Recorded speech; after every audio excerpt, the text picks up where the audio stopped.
тұрады ғой. Сөзі, түсініп қойдым мен. Дұрыс. Кешірім бар екен. Бәрекелді. Ал ардақты ағайындар, сыртта қонақтарымыз тағы да төрт көзіміз түгел жиналғанша, бір қарағанда қыз болып, бір қарағанда құс болып, жібізілген тасбектің моншағындай шашылып билеп жатқан талант шоу ансамблін шақырып қояйық.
қуанышына арнайы келіп отырған тағы да осы жерде ауыл азаматтары, алыстағы ағайыннан жақындағы көршің жақсы, көршің соқыр болса бір көзіңді қысып жүр, көршіңді тойға шақырсаң үйіңе ұры түспейді деген әңгімелер бар екен. Және коллектив қауымы әкеміз жан-жағын таспен емес доспен қалаған достар қауымы келіп отыр екен. Мұқаң айтқандай, достыққа жүрмін, достыққа досқа жүрген құмартып, өлгелі жүрген өзіме өзім мен артып.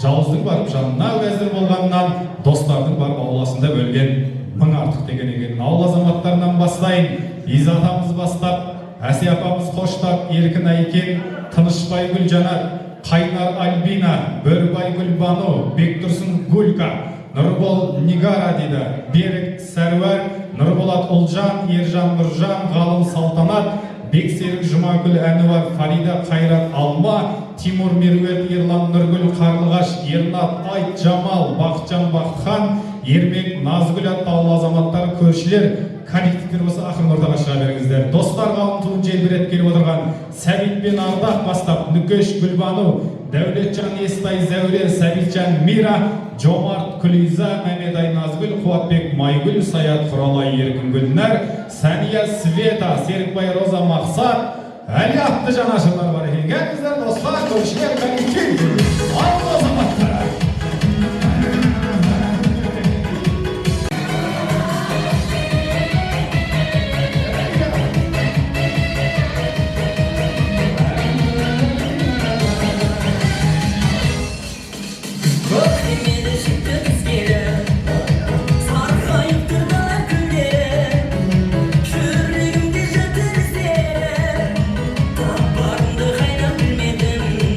ішіндегі торғай шиқылдап кетіп жатыр, техникалық ақаулар болып жатыр. Сондан бергірақ тұруларыңызды өтініп сұраймыз. Ауыл азаматтарды екі кісі, көршілерден екі кісі коллективтен бастықпен завуч сөйлесін, Бүгін Зәбілай мен Еркіннің қыздар тойына жиналып отырмыз. Міне, ұлда қыздар тәрбиелеу оңай емес. Екі жақтың бақытты қуанышты тойында бас қосып отыр екенбіз. Зәбілай Еркін тойлар құтты болсын, қыздарының баға жықсын барған жерінде. Мына үлкен кішінің берген бата тілектері қабыл болып, Ердос пен Айжан бақытты ғұмыр кешуді Алла нәсіп етсін. Құрметті той қонақтары, құрметті Еркін Зәбілай, тойлары құтты болсын. Екі балаңыз бақытты болсын, көтерген шаңырақ биік болсын. Екі жаққа да мейірімді шапағатты болсын. Ердос той құтты болсын, бақытты болуға. Ақ жол. Ал құрметті тойшылға Еркін Зәбілай, бүгін Айжанның сәті құтты болсын, дені сау болсын, екі балаңыз бақытты болсын, дендерің сау болсын, шаңырақтарың биік, бостағаларың берік болсын. Әбірәлі жебірәлі болсын. Еркін аға, мына жасап тойымыз құтты болсын, деніңіз сау болсын, мінекей жақсылыққа осындай үлкен кісілер келіп жатыр. Деніңіз сау, басыңыз аман осы кісілердің ниеттері қабыл көп. Өз той сенікі, біледі ме сен той сенікі? Аман бар әкелді. Деніңіз сау болсын, баламыз бақытты болсын.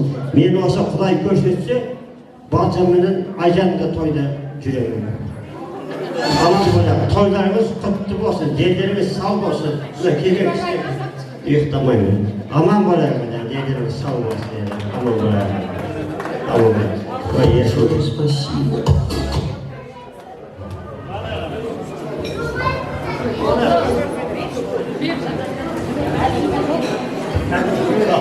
Ассалаумағалейкум, құрметті тойшыл қауым. Келген адамдар құтты болсын, келген бәрі таласып жатырмыз енді. Мереке, мен сөйлеймін, мереке сөйлеймін.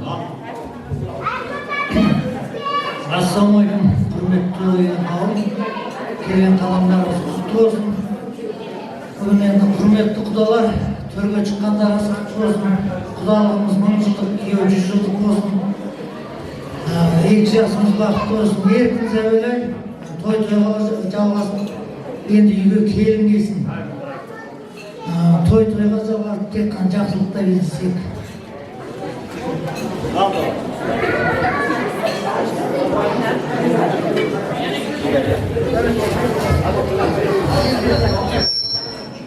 Құрметті тойға жиылған қауым, құрметті екі жас Ердос, Айжан, көтерген шаңырақтарың берік болсын. босағаларың тең, керегелерің кең болсын.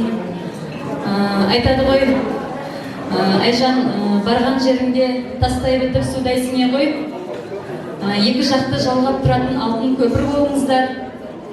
Бар бақытты тілеймін, амандық тілеймін отбасыларыңызға. Барған жеріне бақытты емес, бақытты қылатын деп бара ғой. Ата-анаңның үлгілі бір ақ келіні бола ғой әлпеш деген. Аға тәте той құтты болсын, сіздердің жолдарыңызды бізге берсін. Сіздер құсап келін алып қыз ұзатайық, отбасыларыңызда тек қана осындай кең, көңілді, жарқын жүзді тойлар көп болсын. Барлығымызға осы той жұғысты болсын. Екі жасқа тек қана бақыт, ешкімнің жаңағы айтады ғой, бағында піспейтін, ешкімнің алақанына түспейтін мол бақыт тілеймін. Бақытты болыңыздар. Рахмет. Керемет, жүрек жар тілек деп ойлаймыз. Ардақты ағайындар, енді білеміз ғой, құр бол келмейді, қонақтарымыз арнайсыздарыңыз болса, Еркін әкеме беретіндер әкеме, анама беретіндер анама, маған беретіндеріңіз болса, мен де осы жерде томардай болып тұрмын. Еркін қарай, әкеміз орта қарай шақырайық, кейін суретке түсіп. Сол кісінің әнімен сіздер мен біздер болып, жақсылап билеп қайтуды ұмытпаңыздар, достар, ауыл азаматтары. Әнге куә болайық.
Лиза ханым, кеттіңіз. Арнайы тамаша әнді шырқап Мақпал Жүнісова апайымыздың репертуарынан билеші достар, билеші деген әнің үшін сый-сияпат құтты болсын.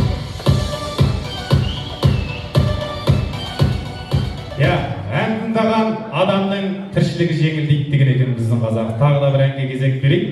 Бота ханымыздың әсем әніне куә болайық ардақтап.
Ботаға шапалағы жоқ қой, чота нарын қол жақтамыз деп жатыр ардақты ағайындар. Болат қоймаймыз ба?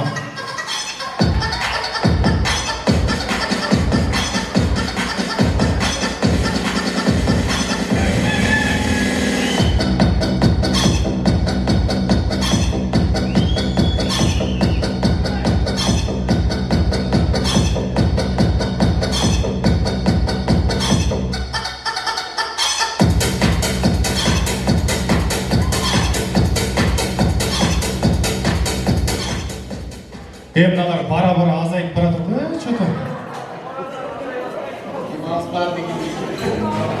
Демалсаңдар кішкене орынға қарамадыңыз ба?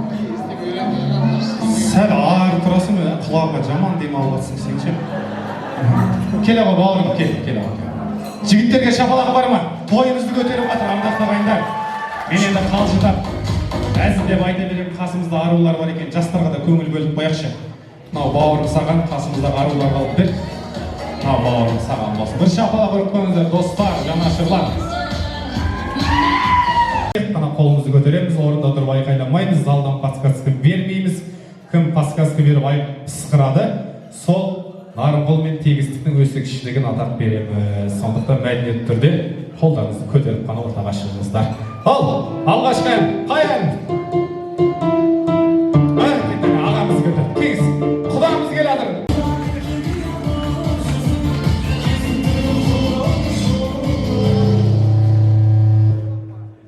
Рахмет.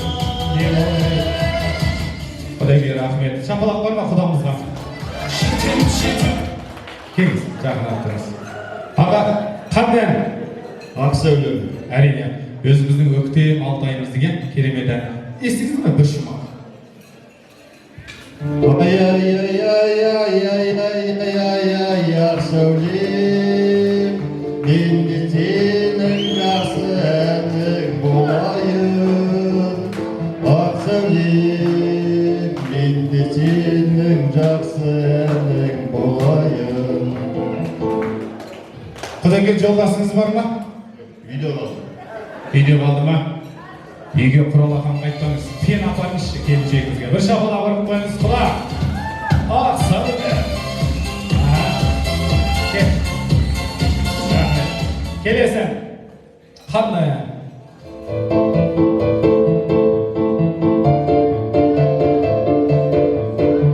Келіңіз, бұл қарындасымыз келеді. Bir шапалақ ұрып қойыңыз.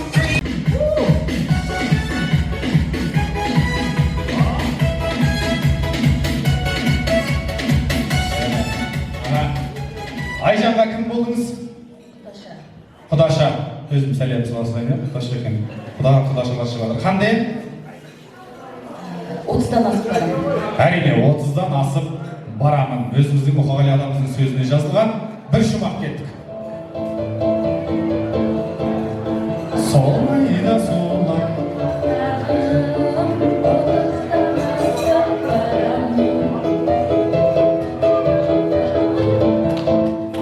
Шашыңның санап әрағын, Таңырқай берме қарағым, солайда солай қарағым, 30-дан асып барамын. әрине, бір есен сөп қойып, сразу кетті. Расси сапат дегенші. Білек көйдейін, Құдаша. Bir шапалақ қойыңыздар, Құдаша. Кеттік ау, әрмен қарайын. Келесен, сол жаққа ат салсыңыздар. Қайтадан қой.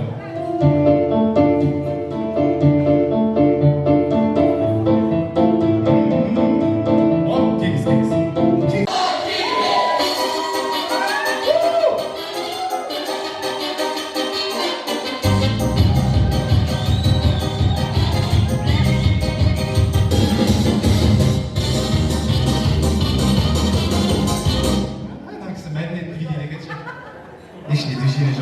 Қандай?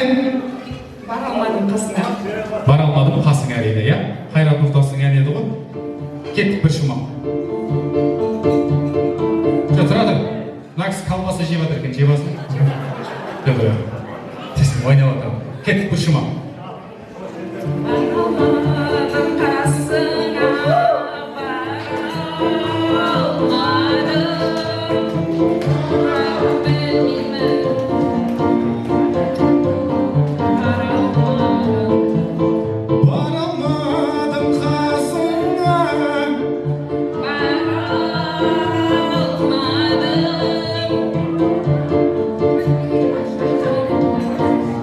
Ойбай, Қайраттың өзі есі асылы бөледі ғой мынаны. Бірақ бейне керемет. Bir шапалақ қойыңыздаршы. Ары қарай кеттік. Келесен.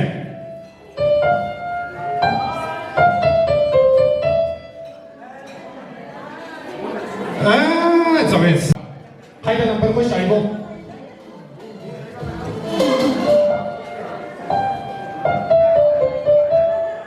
Кеңші, қызыл көріп, бір шапалақ қойыңыз.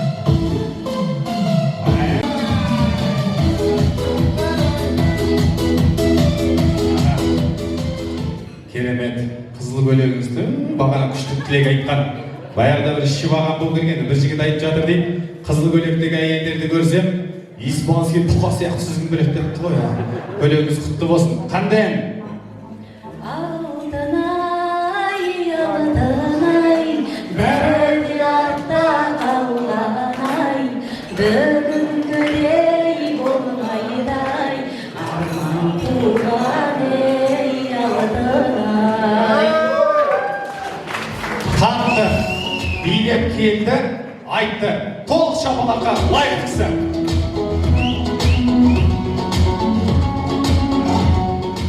Келесен, қандай ән?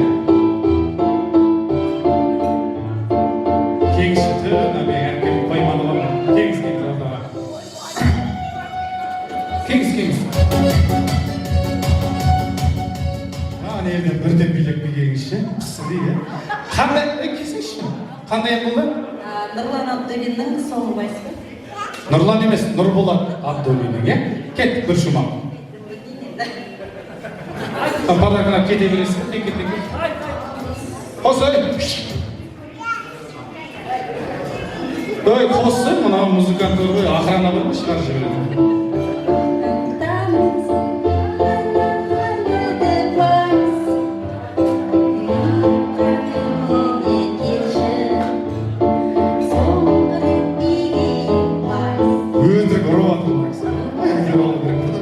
Ya, әннің аты вальс. Bir шапалақ ұрып қойыңыздар әпкемізге.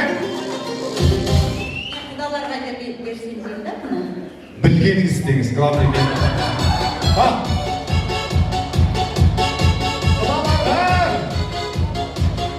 Мына әпкеміз бүгін күндізден бері кафеден кафе вообще құйрығы жер ескерген жоқ. Ол сөзді ақтырды. Бір қатар деген оны да барып құдаларға беріп жатыр. Қонақ жайлын көрсеткені ғой, керемет. Ары қарай кеттік. Келесі ән.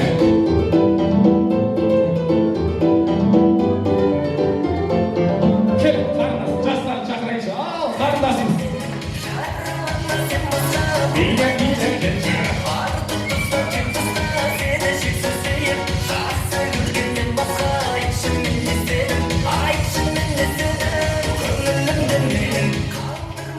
Сіз енді коллектив деп айтты, иә? Есіміңіз? Әйгерім. Бақа туралы. Бақа туралы дейді.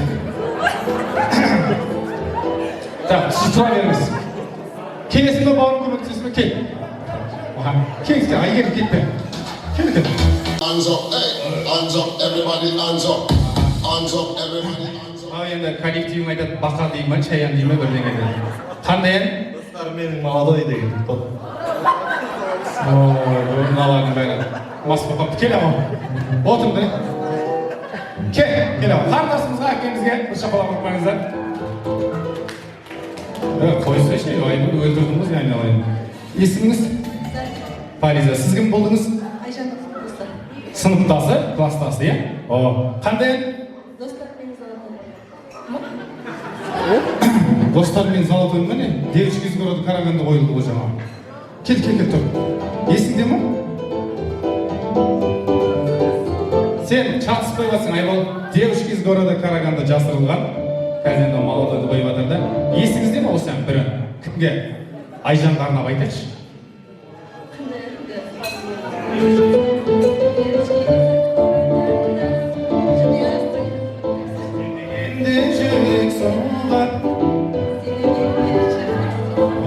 Болмадың, жастарға ғой.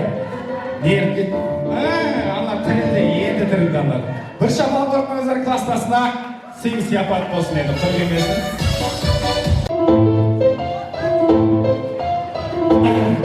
Кеміздің, лап.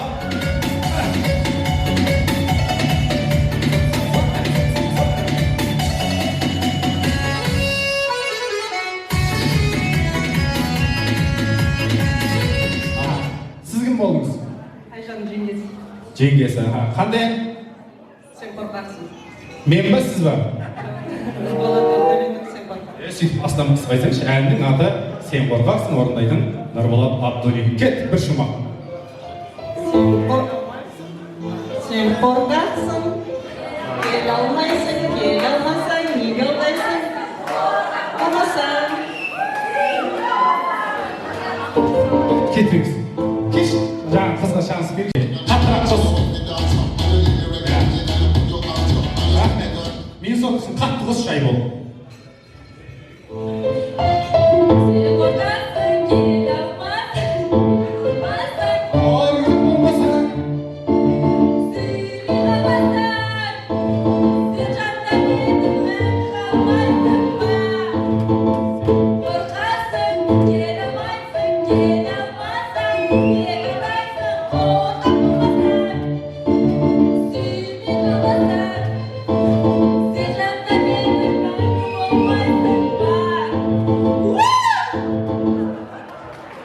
Мыналардың бәрі ішіп алған деймін, есін шығасың деген сөз бар шығар. Мен бір сызылып бергенге үндемей айтамансың шындап. Bir şapal alıp koyun taksiye. Kelesen gezek biri. Handayan. Oy, bunu bilmem mümkün emas. Qaytadan koy. Kengiz tabi. Bu ulkan kişilerдің әнінде. Bir şapal alıp koyunuzlar apkemizge lazım.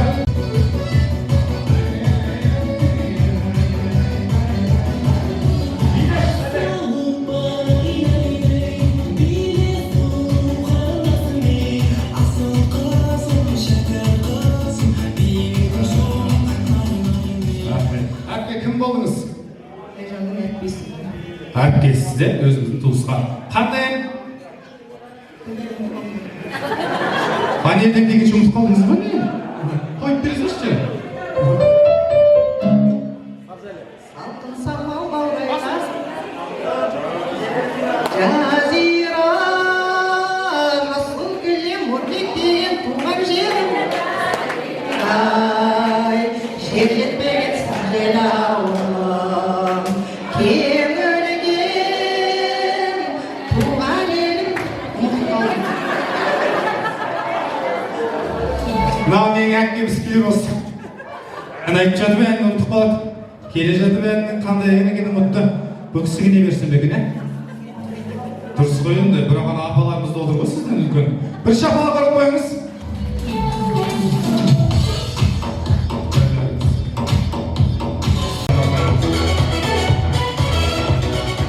Ал, Айжанымыздың аға жеңгелер, әпке жезделер, басыңа сенің бақ берер асықпасаң үйіңе бір гарнитураңды алып берер деген екен. Бауырлар бөлелер, бөлем үшін өлем деп келіп отыр жанашырлар.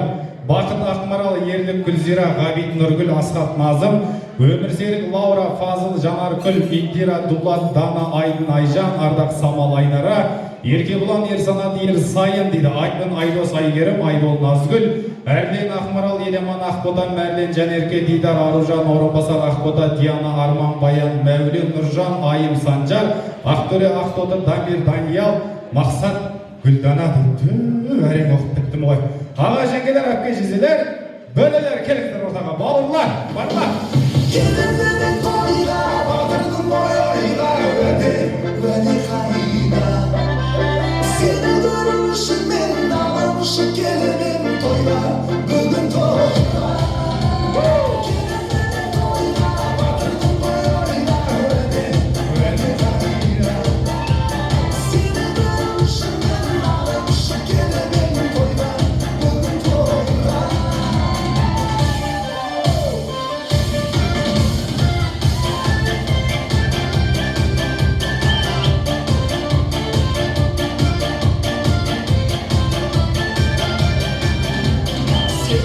Бәрекелді.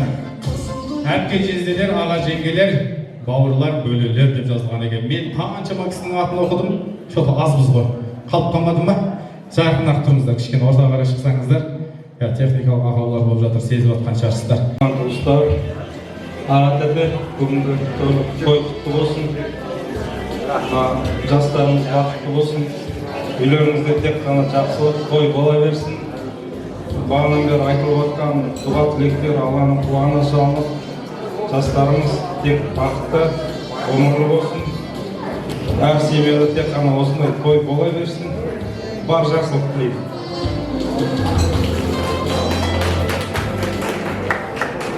Ал Ердос, Айжық, бүгінгі көтеріп жатқан жаңалықтарың биік болсын. Құдалары келген адамдарыңызға бөліп етсін. Аға, тәтемна тойларыңыз құтты болсын, тойымыз тойға жалғаса берсін. Тек жақсылық, лайым той болсын, ендейімізге келін келсін, өстіп, өсіп өркін деді.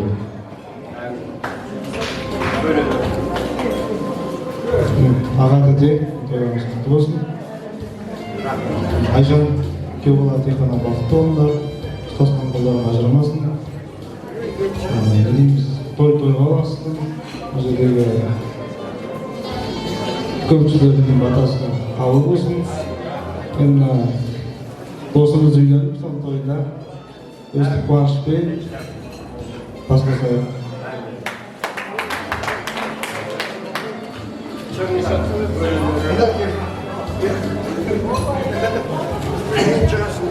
Ассалаумағалейкум, құрметті қонақтар, бас келген қадамдарыңыз, орындарыңыз құтты болсын. Осындай қуанышты күндер әрбіріңіздің шаңырақтарыңызда орын алсын. Айжан, мына жерде жаңа бір-екі тілек естіп қалып жатырмын. Бақытты болам деп емес, бақытты қылам деп бар дейді. Бірақ ол жай әдемі сөз. Өзіңдегі жоқ нәрсемен бөлісе алмайтын, сол үшін Айжан, айналайын, әуелі өзің бақытты бол, және сол бақытыңмен айналаңмен бөліс. Енді биыл көп сөйлеп созбайын, но енді Абай атамыздың 180 жылдығын тойлап жатырмыз. Сол кісінің бір керемет бір сөзімен түйіндеймін. Абай атамыз айтады, істің басы қалай басталса, оның соңы да солай аяқталады. Міне бүгін істің басы жақсылықпен, қуанышпен, бір-бірімізді сынамаймыз, бір-бірімізді сыйлаймыз деп басталған екен, оның соңы да солай аяқталуы ләзім. Сол үшін қуанышты күндер көп болсын, еліміз аман, жұртымыз тыныш болсын.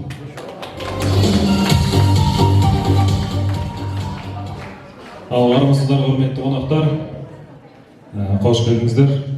Төрде отырған құдалар, қадамдарыңызға гүл өтсін, құдалықтарыңыз мың жылдық болсын. Ердос, Айжан, бақытты болыңдар, көтеріп жатқан шаңырақтарың биік болсын.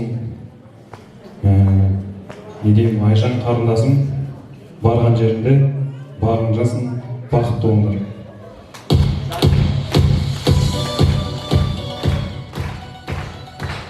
Қимайды ұзатқан жоқ қыз баласын, жүрегі қалай ғана сызданасын. Құдалар алақанға салып бердік, жүректің жолып алып бір парасын. Кеш жарық ағайын балалар, құрметті қонақтар, бүгін міне қазір себепкер болып жатқан Айжан әпкеміздің ұзату тойы құтты болсын. Көтерген шаңырақ берекелі, әрі парасатты, сырт көз қызыға да қызғана қарайтын үлгілі отбасы болғаныңызды тілеймін. Өмір жасқаныңыз жоқ, тек ұстаған қолдарыңыз мәңгілік болсын. Тойы тойға ұласай берсін.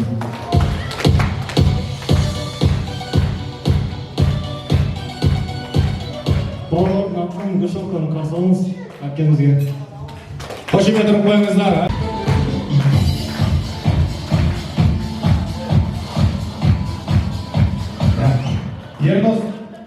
Ердос, ақыр тұрыңдар өтейін кіршін бауырларым жағына. Айжан, келауын.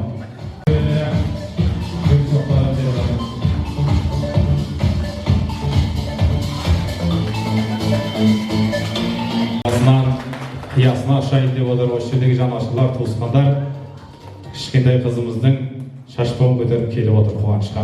Енді бұл кісілер гүл шоқтарын бергеннен кейін әрінай алдыртып жатырмын. Ақыры жиналыппыз, Маржанымыз бар, әке-шешелеріміздің бір тамаша бауырлармен естелік сурет достан, ортадан ойып тұрып орнамыздар.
Рахмет. Бауырлар бір жерге жиналып қапсыздар бұл деймісіңдер.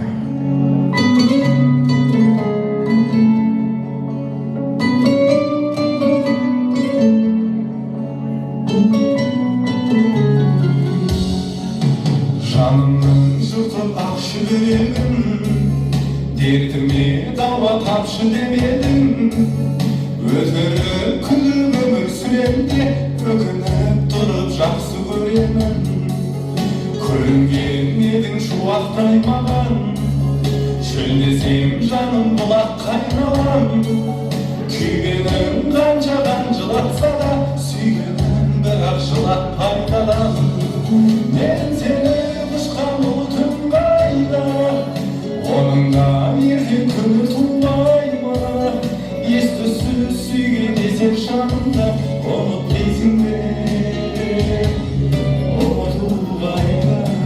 Мен сені құшқан ұлтым қайда, оныңда ертең күні тумай ма?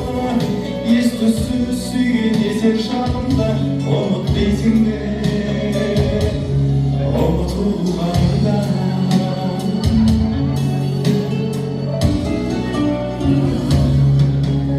Іңкәр сезімге бөлінбей қалам, мұңын шағады өлеңдей маған. Жұлдыз көрінсе айдың жанынан, есімін оқып өлеңдей болам. Түн мені тағы ойлап ақылды, шығардым жалғыз ойлап ақылды. Құдайда шебер ұмытпасын деп, аспанда жазып қойған атыңды. Жақсы көрем деп жия алмайсың ба? Жан тәнің менен сүйе алмайсың ба? Менің жүрегім кешірімді ғой, өз жүрегіңнен ұялмайсың ба? Жақсы көрем деп жия алмайсың ба? Жан тәнің менен сүйе алмайсың ба? Менің жүрегім кешірімді ғой, өз жүрегіңнен ұялмайсың ба?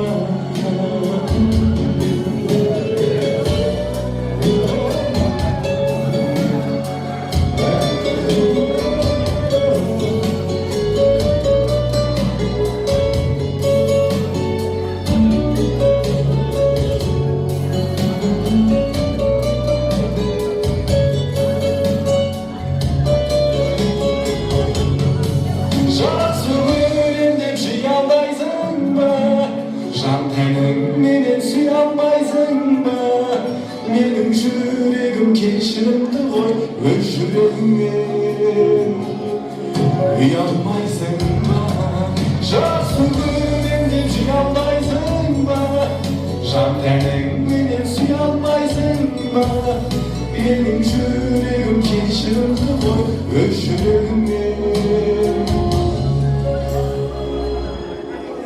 жүрегіңнен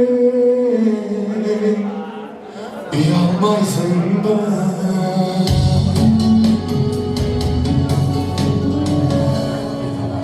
Бақытты болыңыздар, жұптарыңыз жазылмасын.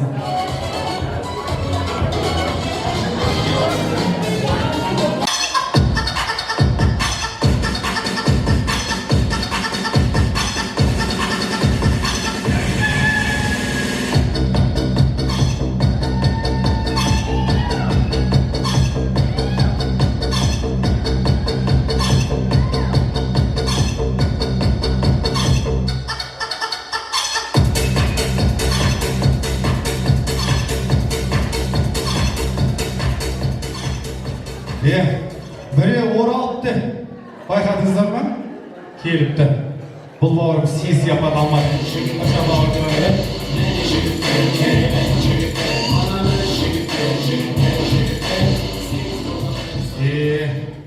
бұйырса Ердос тойдың соңына дейін 4-ші қоразда кетіп қалатын шығар деген ойдамыз.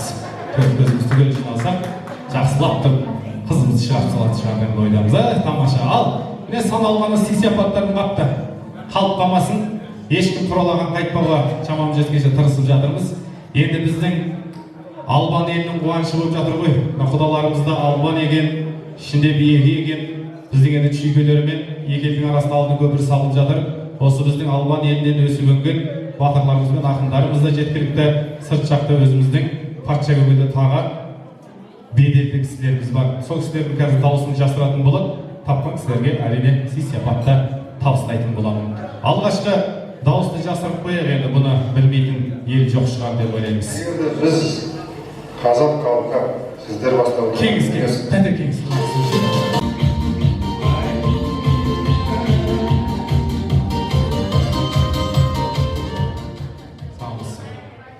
Тұңғыш президентіміз Нұрсұлтан Әбішұлы Назарбаев. Кім болдыңыз? Мен досымын. Әкеңіздің, Досым. Настыреніңіз жоқ қой сіздің? Жоқ енді. Билеп шығыңызшы.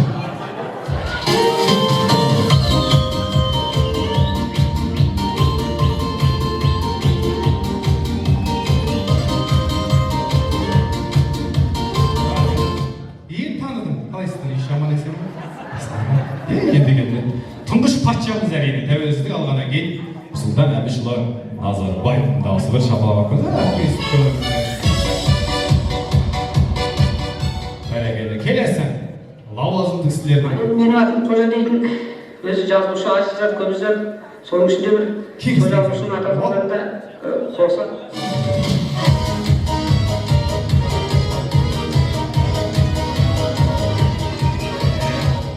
Тамаша. Әпке сіз тани. Кімнің дауысы? Алдай. Қай жерге отыра беріңіз орныңызға. Тағы бір қосшы. Таппай қалыпты енді кішкене. Менің атым Қожа дейтін, өзі жазушы Азизат Көбізов, соның ішінде бір сол жазушының аталғанда қоса ойға түсіп тұратын бір шығармалар. Менің сол біраз повестарымның ішінде осы Қожаны жұрт көбірек біледі. Қожаның характері сияқты характерді осы менің өзімде кішкене мектепте шулағанда көруші едім. Кеңіз бауырымыз,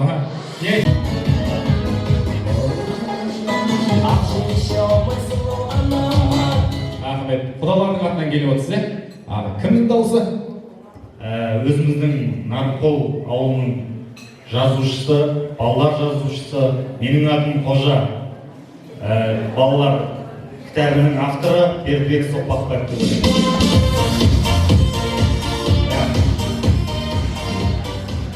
Керемет айттыңыз. Бердібек Соқпақбаев, көрші ауылы Қостөбенің тумасы. Бір шапалақ ұрып қойыңыздар.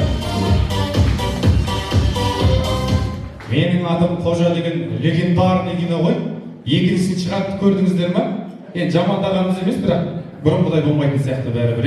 Енді бұрынғы ескі киноларға жетпейді ғой шіркін. Келесі. Бір Брюс Ли, оны енді білмейтін адам жоқ деп ойлаймын. Брюс Лимен біз бірге болдық. Кеңші әке.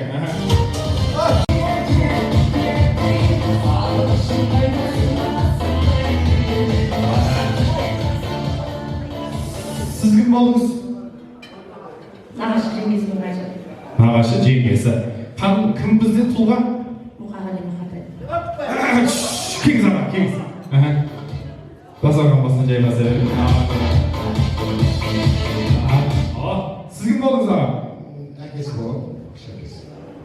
Кім жасырды тұлға? Мына жігіт бар, Мұстафа Өзтүрік. Бір шамалы бар. Мұстафа Өзтүрік дұрыс айтасыз, біздің спорт шеберіміз кезінде Бүрсілеймен жаттыққан екен ғой бірге. Бір шапалақ алып қойыңыздар, міне әкеміздің өзі біліп отыр.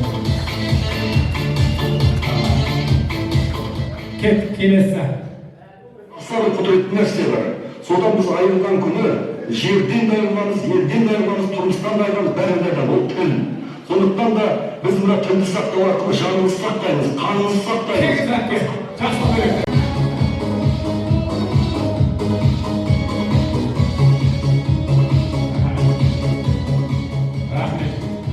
Бұл кісіге биде деп айта алмаймын.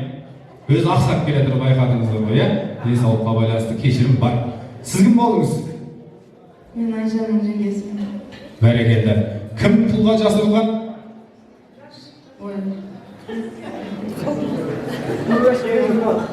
Мұқтар Шахан. Сіз қазір қайтып келуіңіз қиындау болады ғой, ақсап жүрсіз. Мұқтар Шахан, тағы бір шанс беріп қойын енді, әуре болмай, залдан подсказка берейін. Тағы бір шанс.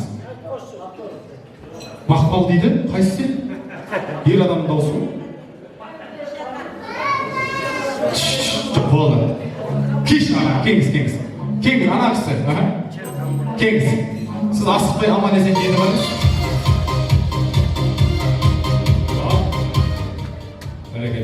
болдыңыз? Мен Айжанның нағашымысың. Бәрекелді. Жасырылған тұлға? Сағат Әшімбай тұлға. Бір шапалақ. Сағат Әшімбай. Қойыңыздар ағамызға. Ал, соңғы түйенің жүгі ауыр.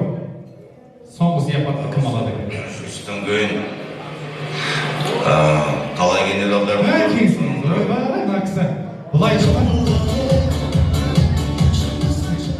Бағана ән айтқан Гүлзада әпкеміз досы. Бір шапалақ ұрып қоймайсыз, енді сіздің білмеуіңіз мүмкін емес. Дегенмен де өзіне сұрайық. Кім? Заманбек Нұрқадыр. Әрине біздің легендарный бетке ұстайтын Заманбек Нұрқадыр. Бәрекелді. Бүгін енді байқап-атсыздар ма, ардақты ағайындар, осы қызымыз бен Ерекеңнің қуанышына арнайы жиналып отырып, бұл сөзде ұят тұр жоқ, осы екі жастың махаббатының арқасында сіздеріміздер танысып, бүгіннен бастап туыс болып тойлап жатқан жайымыз бар. Мен тойға барған сайын да ылғи тойда ой қалатындай, ойын есте қалатындай бір дүниелерді айтуға тырысамыз. Себебі той деген өзі айтып тұр, түбірі ой деген сөзден шығады деп. Енді осы жерден нағыз махаббаттың аталарын жастардың қуанышына бір еске алып қояйықшы деп жатырмын. Мен ер азаматтарын айтайын, сіздер әйел затын айтыңыздар. Мысалы, Төлеген мен сол қыз жібек Құдайға шүкір бәріміз білеміз, сол бірлігімізді көрсетіп бірге айтайықшы. Төлеген мен бұдан да қаттырақ. Қозы-көрпеш мен Біржан мен Ләйлім мен Жүсіп мен Уәлибек дейді, қайсысы? Жүсіп мен Зілиха, эстрада жұлдыздары, Қыдырәлі мен ой, ондай жібермейміз, Жанболат мен Бүркіт мен Тоқтар мен Серік дейді, қайсысы? Біреу неріп кетіп жатыр. Иә, бейбіт дұрыс айтады. Және біздің Ердос красавчик пен бір шапалақ ұрып қояйық жастарға.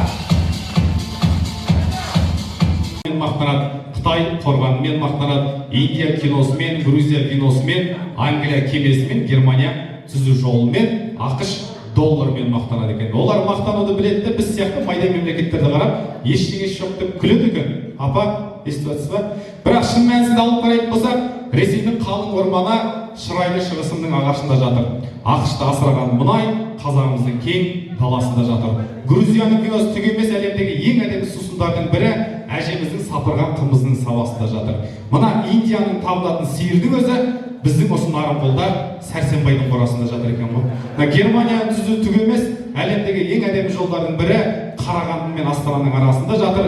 Айсбергке соғылған атақты Титаник атты кемеде түк емес, Нұқтың кемесі Қазығұрттың сағасында жатыр. Махаббаттың символы болған Ромео мен Джульеттаның да махаббат түк емес, нағыз махаббат Айжан мен Ердостың арасында жатыр. Бағанан бері көтермелеп отырған Айжанымыздың бір топ коллективі, құрбылары, достары, жастарды шақырғым келіп жатыр. Бекжан красавчик бастаған Айгерім, Аида, Дәулет, Бақытжан, Ақмарал, Бексұлтан, Ақмарал, Асқат, Жазира, Аршидин, Айдана, Ақмарал, Балнұр, Ұлан, Абдулла, Жанерге, Тоғжан, Фируза, Айғаным, Фариза, Ақмарал, Аружан, Нұрбол, Аяла, коллектив, достар, кластастар, келіңіздер ортаға, жастар! Арамызда бір-бірімен дос болар. Менің досым, мен әрке жақтаған.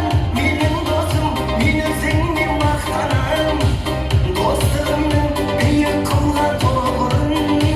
Менің досым барлығынан жақсанам.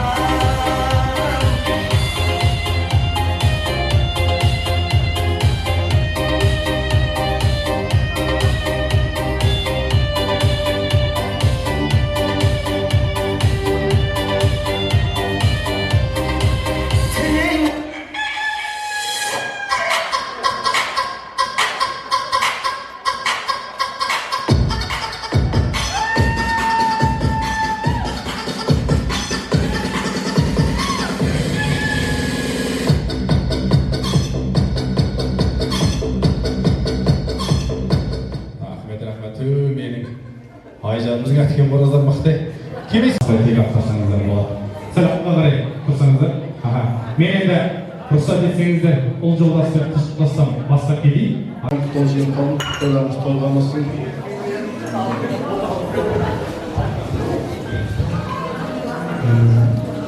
Ердос болсын, қондырып атқан, қолға қондырып атқан намысын құтты болсын. Ең жоғары бізге берсін, тек бақытты болыңдар, денсаулықтары мықты болсын, үш-жүздері болып көбейіңдер. Аға тәтемнер бүгін құда болып жассыздар, құдаларыңыз мықты болсын. Осы менің досым мен Айжан сіздерге бір жақсы күйеу бала болсын. Айжан бізге жақсы келін болсын. Сол партиялардың өмірдегі бар жақсылық деймін, ауылын мен қалмай, өздік бала шағаларыңыз арасында күн ойнап жүре бересіз. Қайырлы кеш, тойға жиналған көпшілік қауым, әпке, жезе бүгінгі жасап жатқан тойларыңыз құтты болсын. Ал Айжан жаным, бала кезден бірге өскен құрбым, жаңа өмірге қадам басқалы отырсын, қадамың құт болсын, Алла береке берсін. Ердос, өмірде ең керемет өткен джекпотың осы сенің жанында тұрған Айжаның. Қадірлей біл, бағалай біл, аманат Айжанды ренжітпейсің деген үміттеміз. Екеуің бақытты болыңдар, шаңырақтарың биік, келегелерің тең болсын.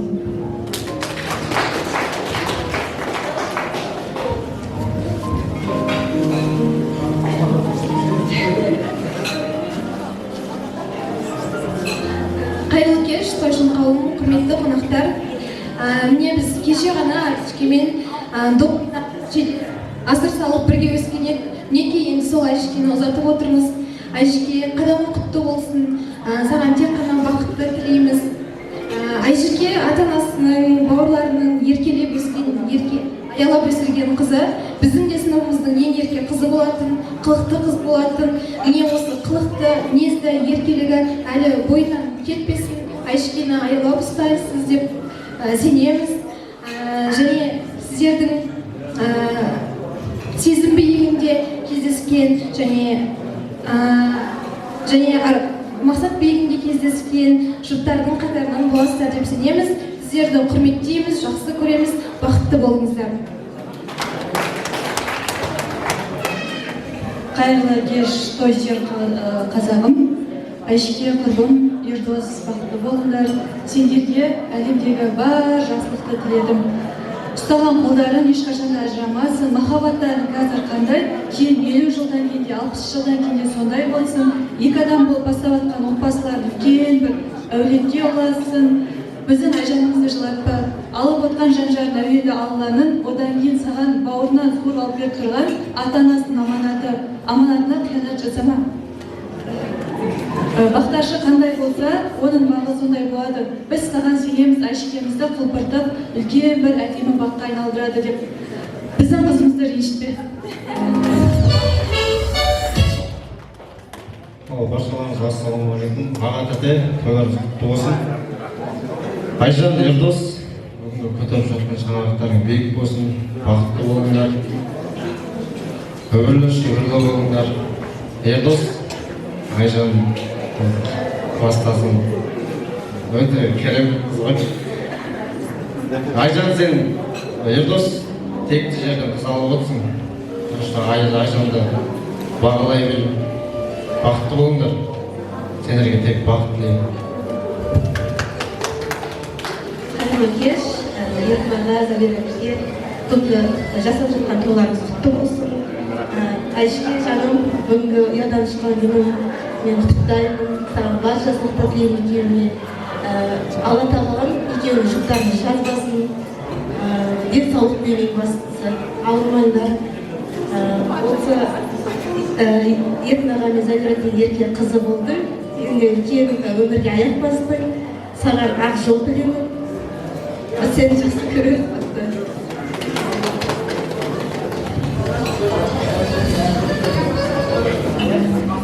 Құрметті қауым, тойға жиналған көпшілік қауым, сіздерді тойларыңызбен құттықтаймын. Ағапше, Айжан, Ердос, тойларыңыз құтты болсын, бақытты болыңыздар. Бізде Айжан өте салмақты, жұмыста білікті, жедел жәрдемнің беделді қызметкерлерінің бірі. Сол бақыт, тек қана бақыт тілейміз.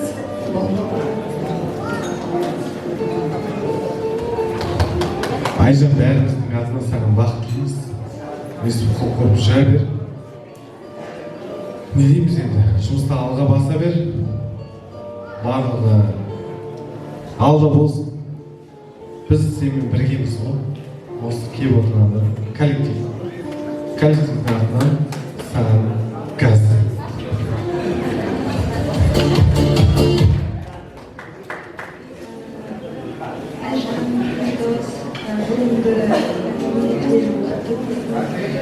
Бұл ең қуанышты сәт қой. Бұл жақында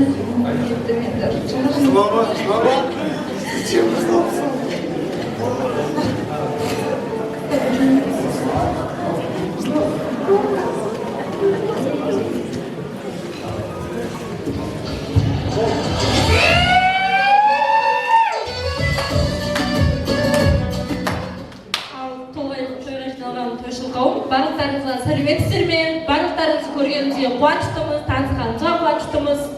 Ал аға тәте бүгінгі жасап жатқан тойларыңыз құтты болсын. Күйеу бала 100 жылдық, құда 1000 жылдық демекші жаңа құдаларыңыз құтты болсын.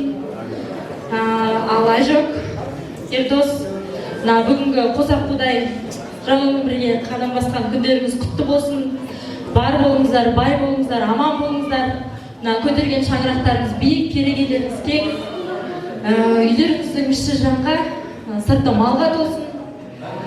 Келе алмай қалған коллективтің барша коллективтің атынан сіздерді құттықтаймыз.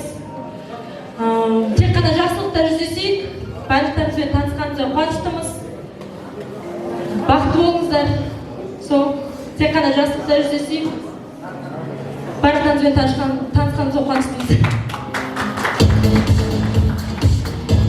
Молодец, пысық қыз екен мынамыз. Еш түстірмей дегенде. Болдық па? Реніш жоқ қой, артынан жамандап жүргенде, адамға да сөйлетіп педі, кейде достармен бір сөйлетіп кетсе олар, Ал, Айжан ортада, Ерекең ортада. Жастар бөлек түссін, әке, ана, жағаласпай қояр, жастар бөлек түссін. Бұлар білесіздер ғой, тиктокқа салып.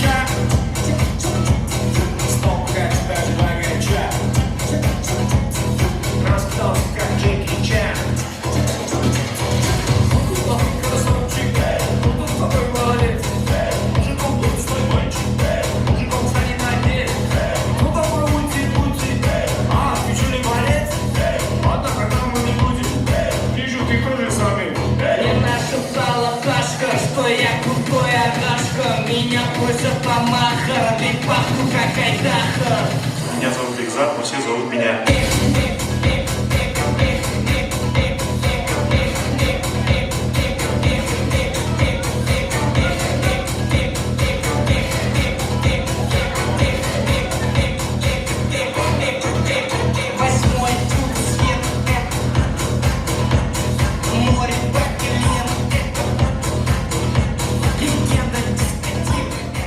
Ойбай, ар жақта әкешілеріміз отыр, жастар артынан билейік алып кеші, әкеміз отыр, анамыз отыр, жақсы шығар.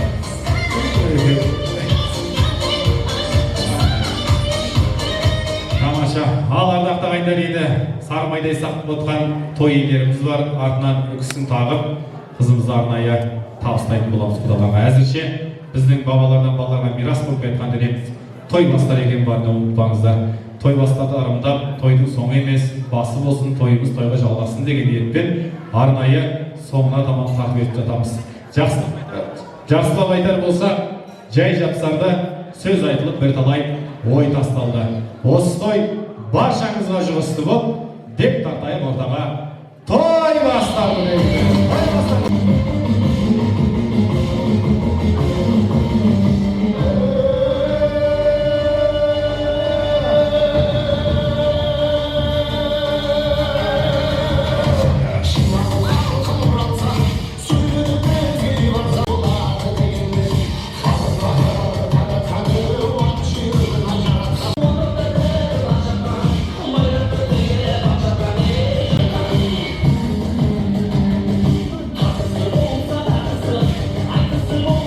Бар тапқан түсінейіп, осы менің Айжаным аман болсын деп жандарын шүбіреке түйіп, тілек айтсын деп алыс жақыннан сізбен бізді жиып, біз де осы кісілерді сыйлап байрамда үйіп, осындай зәулім сарайға сыйып келіп отырмыз.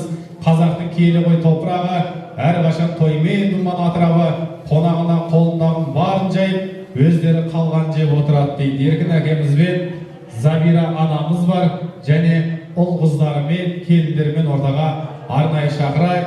Марқұм Ескендір Қасанғалиев атамыздың екінші әнұранға айналып кеткен Атамекен әнімен сіздермен біздер болып тойымыздың басындағыдай тікемізден тік тұрып, дос екенімізді ұқтырып, шапалақты мықтырып, ортаға той иелеріне тойбастарымыз келіп жатыр, тойбастарға деген шашу сіздермен біздерден болсын деп арнайы бір алдырып қояқшы. Ал той иелері ортамызда.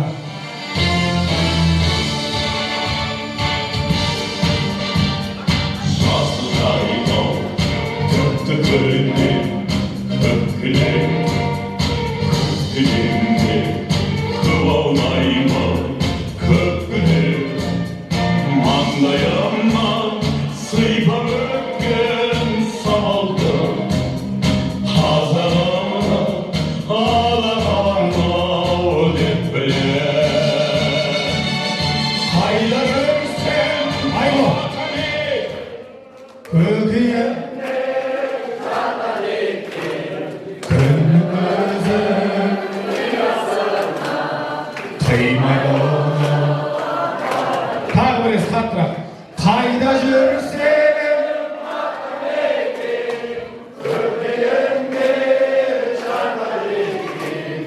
күннің өзі қимай отыр бата деп.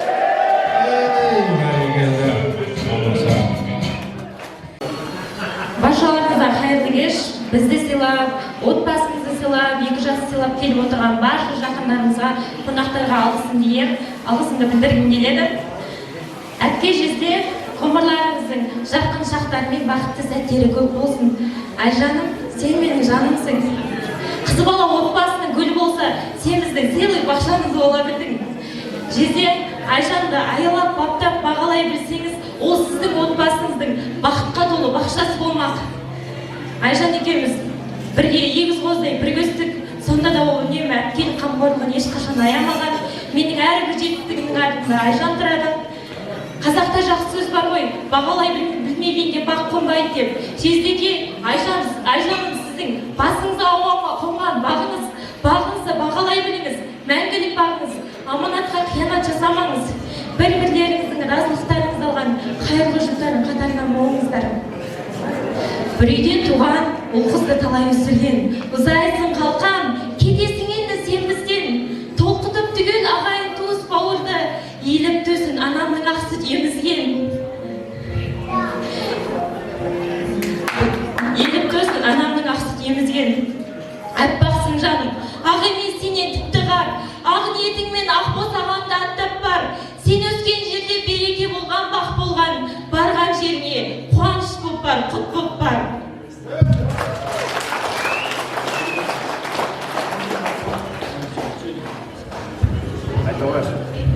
Ассалаумағалейкум, құрметті қонақтар.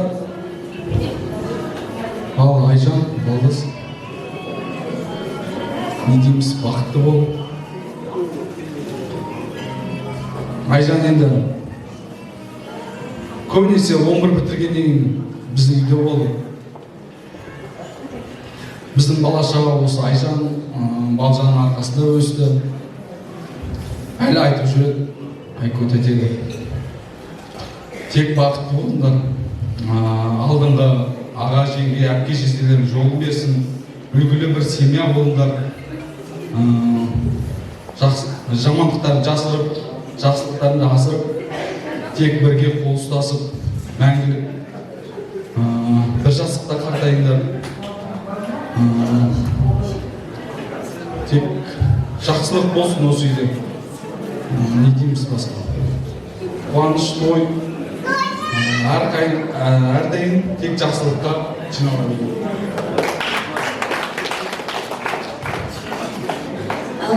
Бүгінгі біздің қуанышымызға келіп отырған барлықтарыңызға көптен көп рахмет. Алтындай уақыттарыңызды бөліп, біздің қуанышымызды бөлісіп жатсыздар. Сіздердің де үйлеріңізде той, қуаныш болсын. Бар жақсылықты тілеймін. Айкоға тек бақыт тілеймін. Ассалаумағалейкум, бүгінгі біздің тойға келіп жатқан құрметті қонақтар, құдалар алған орындарыңыз құтты болсын, әрқашан қадамдарыңыз құт болсын. Барлық кісілер уақыттарыңызды бөліп келгендеріңізге мыңда бір рахмет. Айжакай, күнім мен саған тек жақсылық тілеймін. Көтеріп жатқан шаңырақтар биік болсын, әрқашан ауырмай, сырқамай, күліп ойнап жүре беріңдер. Үлкен кісілер аман болсын. Жауаптымын, бәріне жауаптымын. Қашан менен кеткелі тағаттымын. Өсіп тұрған астықты бұрша айтыңдаршы жауаптығым. Әрине, мен жауаптымын. Біреу кессе орманның тірағашын, жауап бермей қалайша тұра алмасың. Ердос қандасым алдыма жылап келсе, қасқам жауап берем басым. Сендерге тек өмір жолдарың ақ болсын, тек жақсылық болсын. Бақыт дейді, бақыт бар ма жалғанда? Ол немере қол жетпейтін арман ба? Бақыттымын деп жатады адамдар, кеудесіне мол қуаныш болғанда. Бақытты бол деп жатады тілекте, бақыт мүмкін жету болар тілекке. Бақыт деген байлық емес, бақыт емес. Бақыт деген ақша емес, тақт емес. Ол бір сезім, ақ жүрекпен сезінер. Сезінбесең ол бар демес, жоқ демес. Сендер тірісіңдер, демек сенің бағың бар. Шын бақытты тек өмірден табыңдар. Әрқашан екі отбасы қуанатындай жақсы бір үлгілі отбасы болыңдар. Бауырға тілеген ол айтып жеткізетіндей емес қой. Барлықтарыңыздамыз. Тек Айжакай, бақытты болыңдар. Барлықтарыңызға рахмет, осылай қуанышыңызды бөлісіп келгендеріңізге. Алыстан келген қонақтар бар. Рахмет осы барлықтарыңызға келгендеріңізге. Мына Ердос, мына қарындасыңызды амандығыңызға жалықпай, тек қана өмірлерің жақсы болсын, тек қана бақытты болыңдар. Құдалардың шыққан төрлері құтты болсын. Рахмет. Қарсы келіп отырған қонақтар, сіздерге көп рахмет. Әрқайсыларыңыздың отбасыларыңызда осындай жақсылықтар бола берсін. Ердос, Айгор, бүгінгі көтеріп отырған шаңырақтары тек қана биік болсын. Осы әулетке келін болып түскен кезде, осы әулетке үйреніп кетуіме, әрқашан қасымда, қолдап, барлық жағынан шығысып, менің қасымнан табылған Айгор болатын. Енді ұзатыламыз деген кезде қазір қимай жатырмыз ғой, орны өзінің өте бөлек. Барған жерде бағын күнім ашылсын, балалығым енді бүгін басылсын. Ақты төсеп, өз қолымен атанан көзде тұнған қимашасын жасырсын.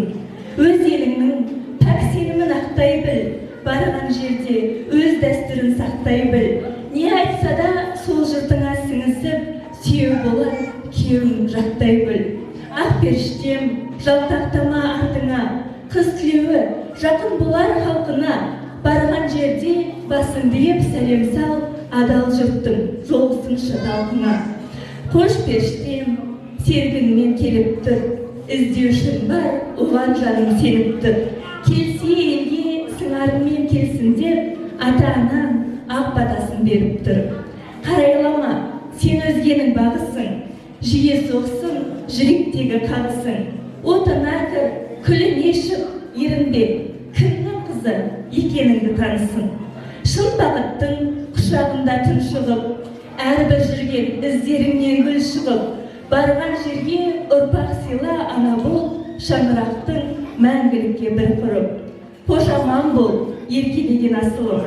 Қимастықтың жасын сүрттім жасырын, табиғаттың берген сыйы сол болса, бір Аллаға періштемді тапсырдым. Ұясынан ұшты сұлу көгершін, барған жерде тамыр жайсын көгерсін.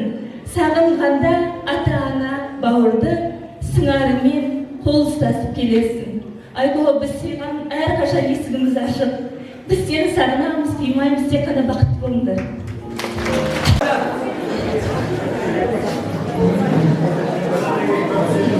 Ал енді құрметті қонақтар, мына біздің қуанышымызды, жақсылығымызды бөлісіп келіп отырған қонақтарым, бәріңізге мыңда бір алғыс. Дендеріңіз сау болсын, отбасыларыңыз аман болсын. Ал енді Ердос, Айко жаным, бақытты болыңдар.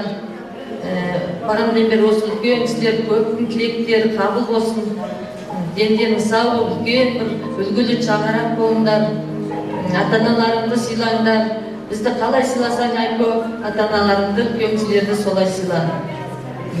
Бәріңізге бақыт тілеймін. Қуанышымызды бөлісіп келіп жатқандарыңызға мыңда бір алғыс. Мына енді қасаба балаларымызға да Айбол бар. Мыңда бір алғыс өздеріңе де. Өнерлерің өрге жүзіп, отбасыларыңа амандық тілеймін. Өстіп, тек қана биіктерден көріп жүре беріңдер. Дендеріңіз сау, бастарыңыз аман болсын бәрілеріңіздің. Жақсылықтарыңыз көп болсын.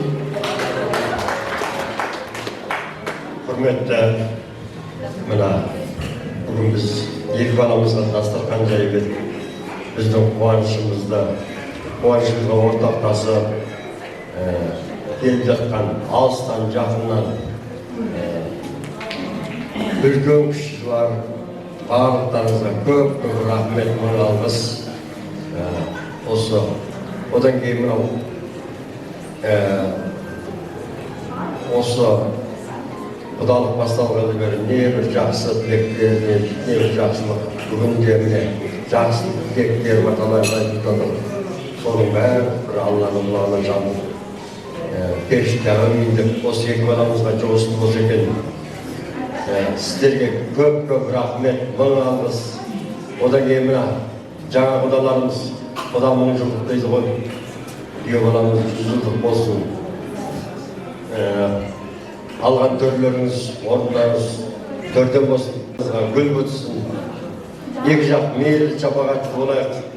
Арамызда осы екі баламыз гүлдей жайнап, жүздеріне шаттық ұялап тұрса, бізге одан артық ештеңенің керегі жоқ. Олар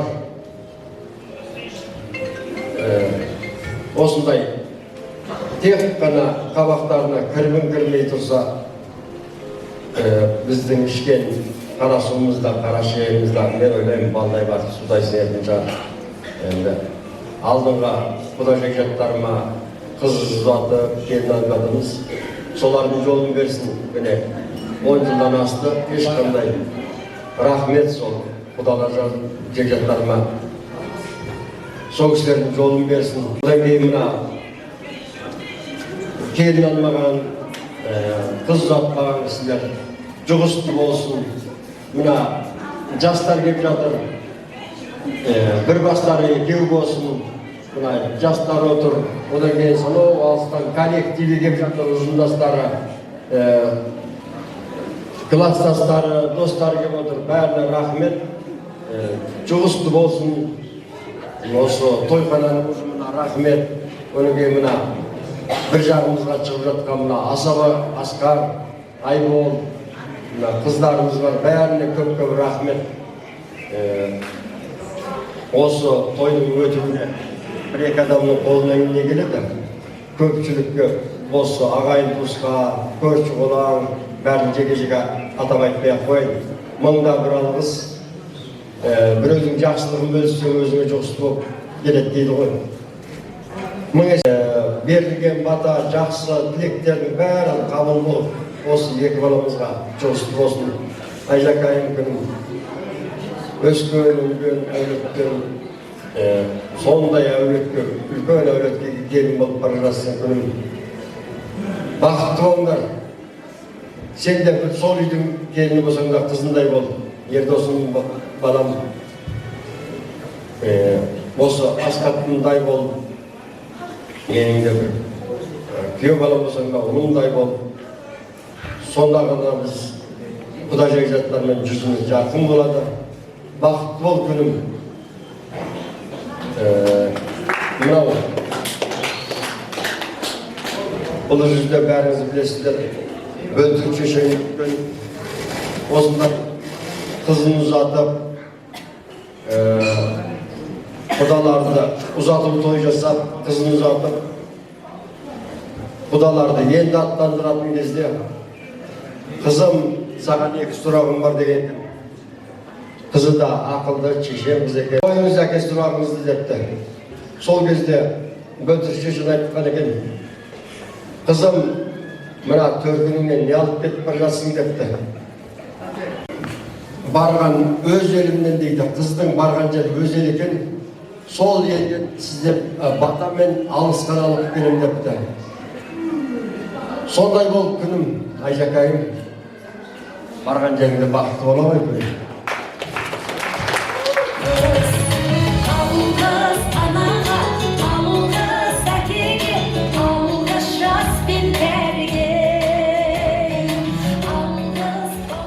Ақынның өзіңсің деп мақталғыры маған бүгін асабалықтың ау тыстау жүгі. Кешегі Мұқағали жырлағандай қиынау қиын шіркін қыз тағдыр депті ғой. Асқа адады берсін, басқа аманды берсін. Екі бала бақытты болсын, қадамы құтты болсын. Пендері сау болсын. Екі жұттан сен жатсын, аман бол. Әр уақытта жақсылық болсын, айналайын. Балалардың ақ күн тұрсын, ата күн тұрсын. Әр уақытта жақсылық болсын күн. О мейін.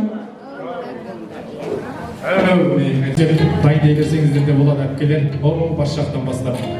Босағаға Ердос сол жерде күтіп тұрсын. Күйеу боламыз ба достарымен дайын болыңыздар. Өкілі кәмшат бөлмелі көйек тұрғандай өзі қимылсыз билеп иықтан шашын төгіліп жерге күмісті шашпау жарасып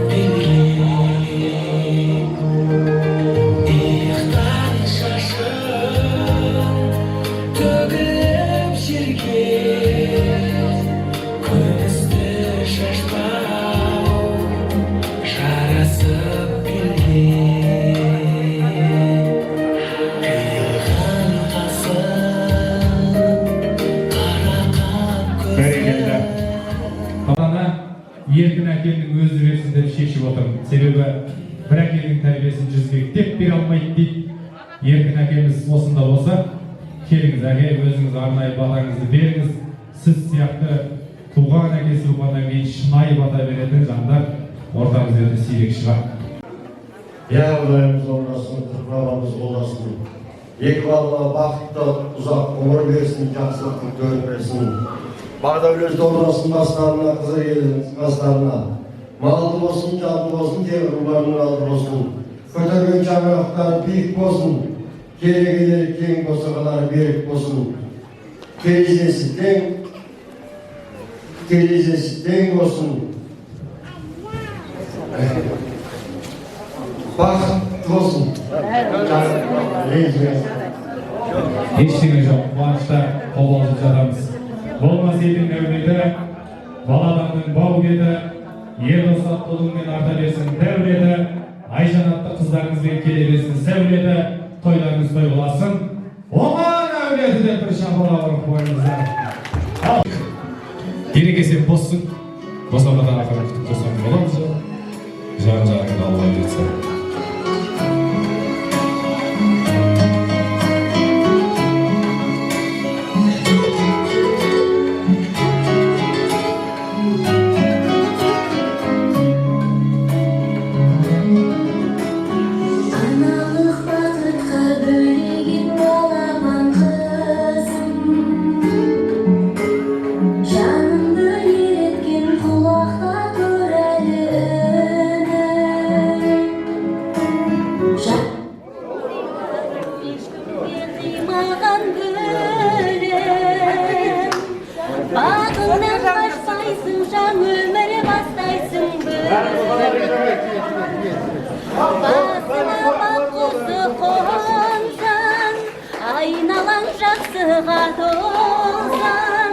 Жаратқан сыйлаған жанымның бөлшегі, бақытың баянды болсын.